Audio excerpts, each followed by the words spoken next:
السلام علیکم. په دې دنیا باندې په وقتن فوقتن خلکو د خدای دعوه کړې ده او د هغه خلکو سره چې بیا زمونږ رب خپل حساب کتاب کوي نو بیا دنیا ګوري چې د عبرتي خو ډیر خلک بیا د عبرت نالي د داسې واقعیاتونه. نن د نمرود کیسه کومه چې نمرود څومره ظالم باچاو او هغه سره الله پاک سي انجام وکړو. د بړای چې د کن دا صرف د رب سره خوند کوي، د الله سره خوند کوي، ځکه چې د کل کائنات رب دی او د ځمکې بس انسان یو څه به د هغه خدایي چې کوم هغه دعوه کوي. نمرود چې د هغه خپل نومو نمرود بن کنان بن کوش بن سام بن نوح، دا د هغه پوره نومو او د باچایي چې وه په بابل علاقه کې وه او دا د حضرت ابراهیم علیه السلام وخت دی.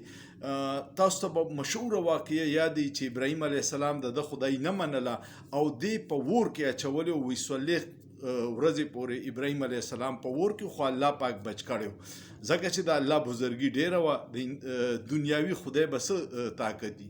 خو هر سړی ته چې طاقت د خپل حیثیت نه سیوا میلاو شي نو بیا د خدای دعوه وکړي او هغه داسې کارونه کوي چې بیا اخره کې د هغه انجام ډیر خرابي. د نمرود دغه کیسه کې درته د ټول نه اهم چې ویمه د هغه انجام درته ویمه چې بیا د هغه انجام څه شو. چې کله خدای ول ډیل ورکړی او ډیره موده د خپلې بدماشیانې کولې، په خلکو یې ظلمونه کول، خلکو ته د خپل خدای زور ښودو، خو چې کله د الله په پکړ کې راغی نو د هغه په فوج او په هغه باندې د ماشي نازل کړه او ماشي داسې و چې د هغه د فوج د خلکو نه غوښې وخوړه او تشه ډوکې پاتې شو. او یو ماشي چې و هغه معمولي شی دی، ماشي څه دی نن سبا خو په معمولي دغه باندې مري، ماشي د په پوزه کې ننوت او سر ته ورسېدو او هلته کې د چې بنګار به هغه کو دننه به هغه څه خوراک کو نو دی به ډېر په تکلیف کې و. نو د هغې حل دا و چې چا به دله په سر باندې ډک ورکو نو هماشي به لږ ساعت له خاموشه شو نو ده به سکون میلاو شو.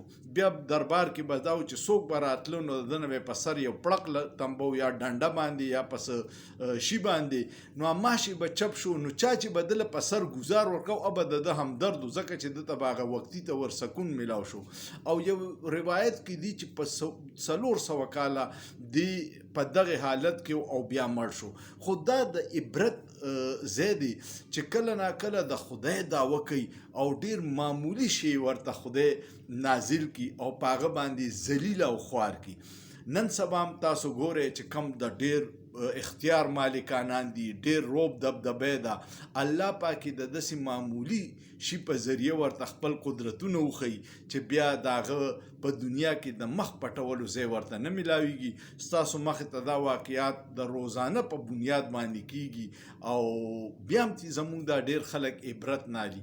نو نمرود چې د خدای دعوه کړې وه او حضرت ابراهیم علیه السلام په اور کې اچولی او انجام یې څه چې کله خدای ول ډیل ورکړی خو چې کله په پکړ کې راغی نو یو ماشي ولا په پوزه کې ور واچو او هغه ټوله خدای ولا هغه یو ماشي ختمه کړه. امید لرم ستاسو به ویډیو خوښه شوي. که ویډیو مو خوښه شوه کمنټ پیو کې، دوستانو سره شیر کې او زما یوټیوب چینل انیس خان آفیشل لازماً سبسکرایب کې او سوچ پیو کې په سوچ کې څه ګناه نشته. شکریہ.